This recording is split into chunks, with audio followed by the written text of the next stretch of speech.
Alright, guys, welcome back to Celtic Stag, the only good channel that talks about One Piece and other manga crap. So, today we are talking about Chapter 930 of One Piece, Ebisu Town. Dude, this chapter was sick. Really fucking cool chapter.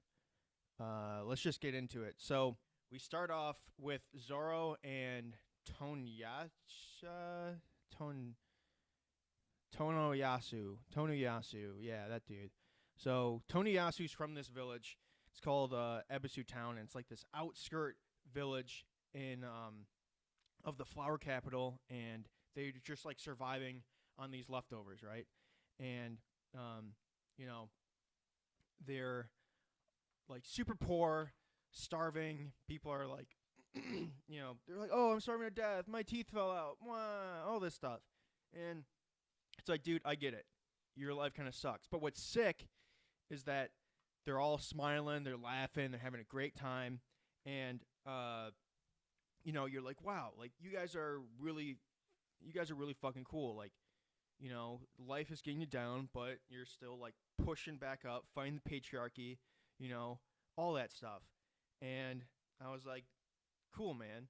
So we're getting there. They eat all the leftovers, Flower Village, and they're like, Zoro, why aren't you smiling, dog? Like, come on, dude, just give me a smile. And he's like, nah, man, like, I ain't about that life right now.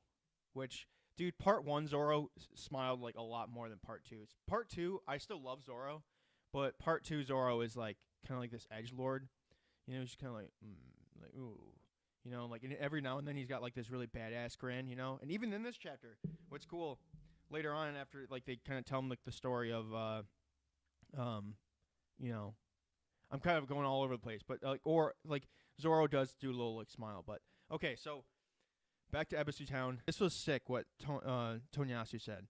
So Tonyasa goes, among all the animals on the green earth, the only one that can smile is man. And I'm like, dude, that is philosophy. That speaks to your heart and soul. And he's right. I mean, when's the last time you saw a dog like really smile? I'd like to see pictures. Put that in the show notes, in the chat. Comments down below. Like, comment, subscribe. So there's this guy. His name is Oxboy, or some like really kind of Japanese name in the Japanese box. Ushimitsu. Which I guess they explain at the end of the chapter, which I didn't read. Yeah, sorry, I fucked up. So he is basically like, I guess, Robin Hood, running around, like stealing from rich people in the flower capital, and then throwing all those coins, like sprinkling them around in Ebisu Town, and Ebisu like comes from a god who I've heard the name Ebisu before. Isn't that fucking Konohamaru's like teacher who's the pervert? Wasn't he Ebisu? I don't know. Whatever. He was cool. But yeah, Ebisu Town is like, I guess Ebisu is a god who like always like smiled or something. And yeah. But Tono, God, I keep on forgetting this legend's name. Tonoyasu's, he's like everyone, like poverty can't defeat us, So like, what's crying and all this stuff gonna do? Like like, that's not gonna help us. Let's just keep fighting the patriarchy. And Zoro's like, huh, yeah, man, totally agree. Fuck government, and they all are smiling. So then, okay, I did not expect this. I don't think anyone expected this. We cut to, this is like present day now, and we're on that skull island of Kaidou, and Onigashima, and Kaido's like freaking out. He's like, dude, Big Mom is coming. Like, what the fuck? Like, get Big Mom out of here, Like, she is storming my island, bro. And we see Big Mom, like, there's all these like little cannons like on those rocks that Luffy and everybody like encountered when they were first arriving to Wano, and cannons firing at them, and they're like, no, no, screw you, boom, boom, boom, blocking, and it's sick, dude. Like we see Parasparrow, he's like, we can't tell if like Parasparrow, it only like shows his one real hand, but he probably still has like that gummy candy hand. We see Smoothie, Daifuku, and this sick shot of Big Mom on top of her big ship, and she's like, arms spread open, spread wide.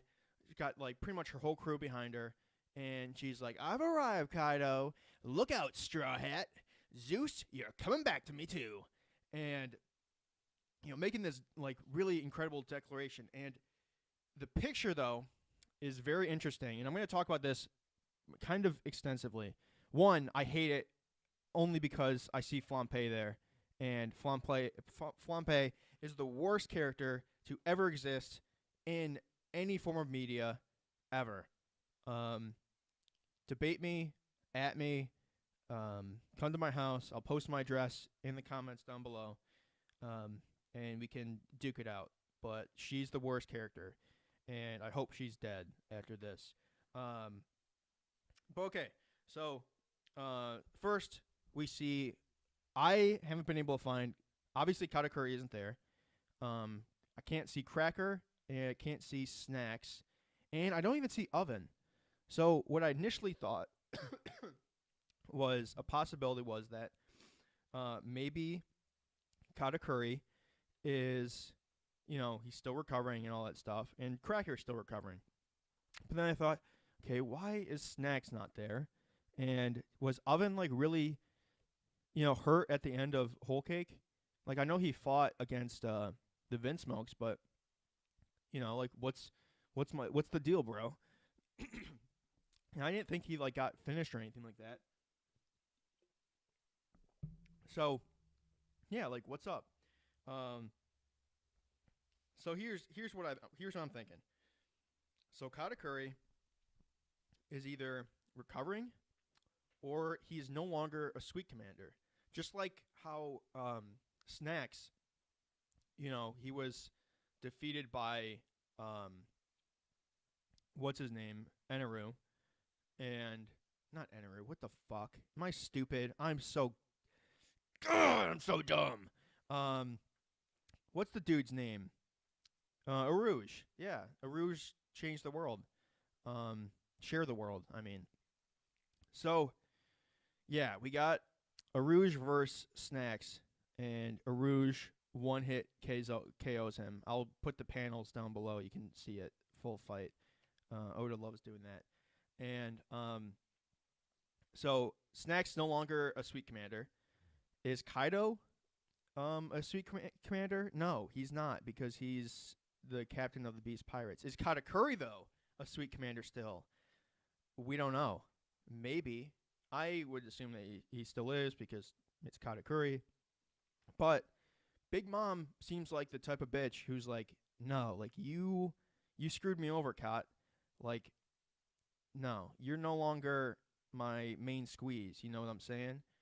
And so I could see Katakuri no longer being a sweet commander, and Cracker no longer being a sweet commander. Maybe Parasparrow was like, brought up. Maybe there's like some other, strong, like Big Mom child like that's brought up and stuff like that. And I wonder, do you have to be the child of, Big Mom to be a sweet commander? That'd be kind of cool if that's like a little like little lore in there too. But anyway, maybe that Katakuri and Cracker and Snacks, like maybe they're just in Oven. Maybe they're just like still on Whole Cake Island, to kind of hold down the fort while Big Mom is like, yeah, let me go fuck shit up in Wano. And maybe it's also just like, a more meta thing of Oda wants to shine more light on some side characters who weren't really shown a lot during, like their potential wasn't really fully reached during Whole Cake Island. I don't know. I kind of hope that's the reason, because like it'd be way too early to see Katakuri do have more interactions. I think as much as I'd love it, but be a little bit too soon. So yeah. All right.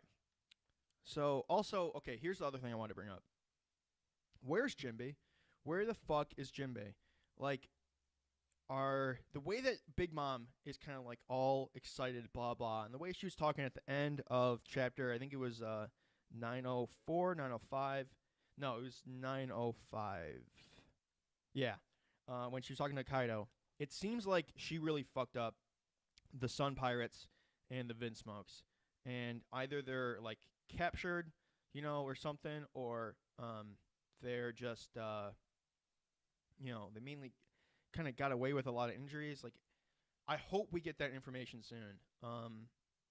And I hope there is like a lot of damage to Jinbei. As much as I like Jinbei, I want to see some consequences, for facing up against this this queen bitch, of Big Mom. So anyway, they're going up the waterfall. Big Mom's got all these like carp like on her ship, and everyone's like, whoa, like, I can't believe, like this. And Kaidou is freaking out. He's like, keep this bitch out of here. I can't have this. And like, I've seen people, shout out to Commodore Laz, who made like the joke, which I think we were all thinking it, but he posted it. Hilarious dude. He says how, Kaidou asks about if Big Mom's got her brats with her, and, the whole child support thing. I'll put the tweet up right here. Tweet. And yeah, so they're about to get up there, and then they're at the peak of the fucking waterfall. Then all of a sudden, from a distance, we hear a screech. Everyone turns their head. Oh no. Oh no. Fucking King, dude. This pelican motherfucker. Not pelican. Better than a pelican. A pterodactyl. They call it a pterodon. He's a pterodon. If you correct me, literally punch your dick. He's a pterodactyl. So he comes, dude. This is kind of like almost, it's badass, but it's also a little like sad of how like easy this is. So Big Mom's ship, you've all read the chapter. If you haven't, you're dumb. It comes up, and it's like, here's the top of the ship, here's the bottom. It's coming up the waterfall, and it's like, whoa, like, we did it. And it's like falling, about to like fall down on water. We've landed, blah blah. So, dude, King just sweeps in. He's like, nope, pushes it, and it falls back to its like, fall in the water. Everyone's like, oh no, and like we see Big Mom, she's like sinking, she's going down.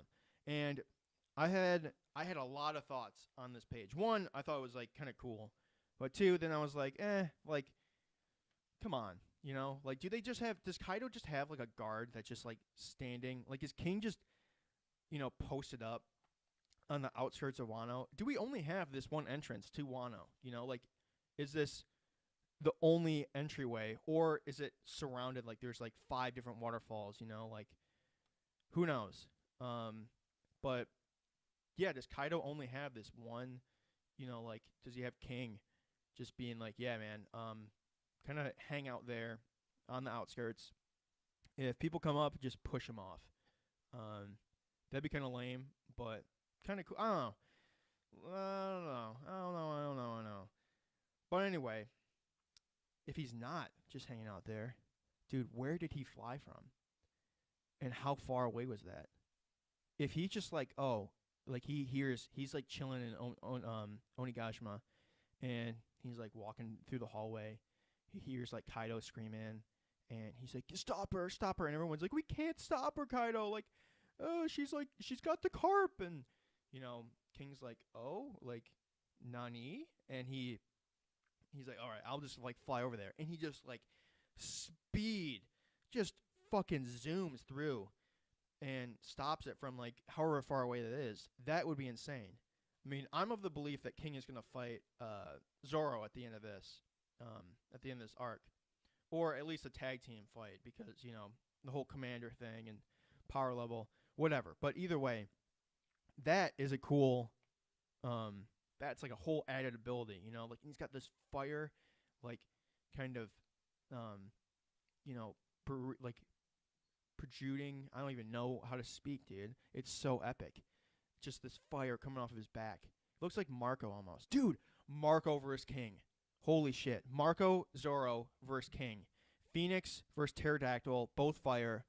Dude, this is canon. I figured out. Oda, hire me.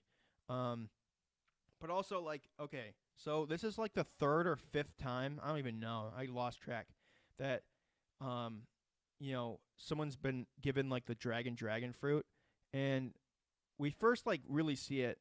I mean, does Momonosuke count? No, he doesn't. Kaidou, he's like this, Eastern dragon, and we're like, holy shit, that's a dragon.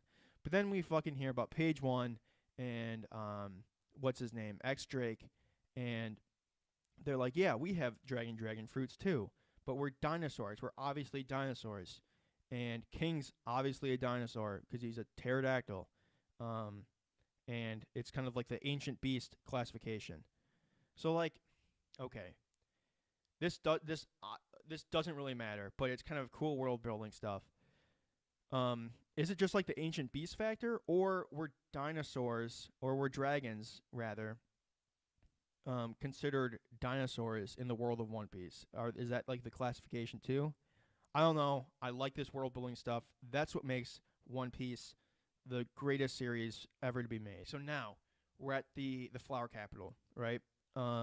Zoro, Usopp, Sanji, and Law all running around, and they're like, "Holy shit, we got that Page One dude, and we got Drake, and they're looking for, first the Soba dude, who they don't know that the Soba dude is Sanji, and they're also kind of like just looking for the Straw Hats in general, which Page One, like, you're stupid unless you realize it, whatever.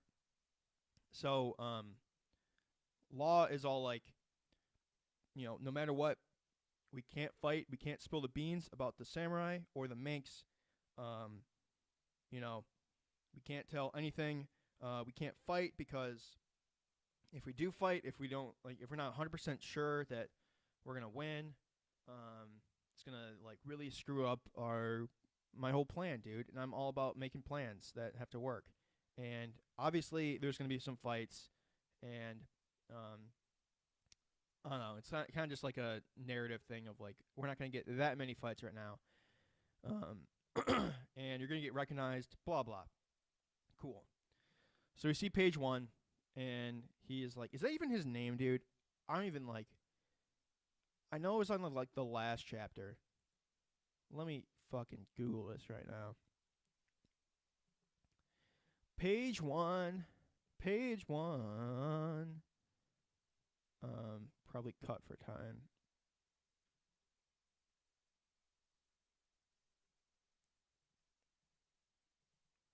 All right, yeah. So Page One, he's like he's destroying like soba shops, eating noodles and everything, and he's like, yeah, we're looking for the dude who hit my guys, like hit the Koyashio family, and this one soba owner's like, oh, I know that, bro. That's Sangoro. He's like, get out here, damn it, like Sangoro, and all of a sudden, like, Sanji's like, all right, I ain't running no more, I am gonna kick this fool. So he jumps up, kicks him, like knocks down Page One. Page One in his dinosaur form, his dragon form, who fucking in both the manga stream and Gemini's box translation, Sanji refers to them as a dinosaur ability user. So, yeah, are dragons and dinosaurs one the same? Who knows? That's just a theory, a manga theory. And yeah, so we get Sanji. He's like, yeah, I'm gonna fuck this dude up, but I'm not gonna let them know my appearance. So here's what I'm gonna do. I'm gonna use this fucking raid suit that my family gave me, and it'll be over real quick because this guy is a jobber and I'm going to kill him. And that's sick, dude. So here's what I love about this. I hated that Sanji got a raid suit. I thought it was so stupid. It kind of defeats kind of like the whole point of like Sanji not liking his family, like the whole like kind of conflict there. Because, dude, like Sanji, man, okay, here's what it is.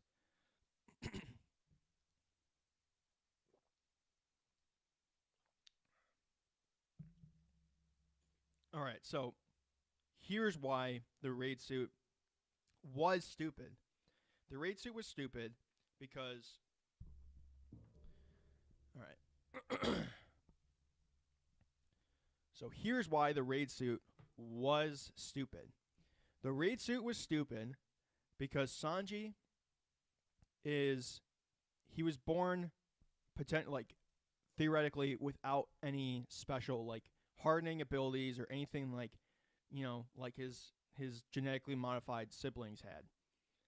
So they all use these raid suits, they amplified their powers, all this stuff. Sanji was already a tank without the raid suit, So he was showing his whole family that I don't need this, like these scientific attributes to be successful, Like I have followed my own passions. I've became an amazing cook like I've always wanted to do, and I have friends to fight for and protect, and I'm already badass without that shit. So when he got that raid suit, I was like, okay, so now he just is going to be a Vinsmoke. Like, that's so stupid. But now, what's sick about this is that he's using it to hide his real identity, So they're going to be all confused and be like, whoa, what the fuck is, like, this thing? Like, what's going on? Like, who's this? Like, we don't have any information on this. And, which, like, let's be real. If they are smart, they can just be like, oh, wait, that looks like a fucking Vinsmoke technology thing. The Straw Hats have a Vinsmoke in their crew, and that's probably a Straw Hat. So, yeah. It also helps that Sanji's, like, all of Sanji's like posters like have him, like they're all bad pictures of Sanji, so that really helps. But yeah, I really hope that this is the first and only time that Sanji uses this raid suit, because otherwise it's dumb. This is the perfect case to use it because again it hides his true identity. But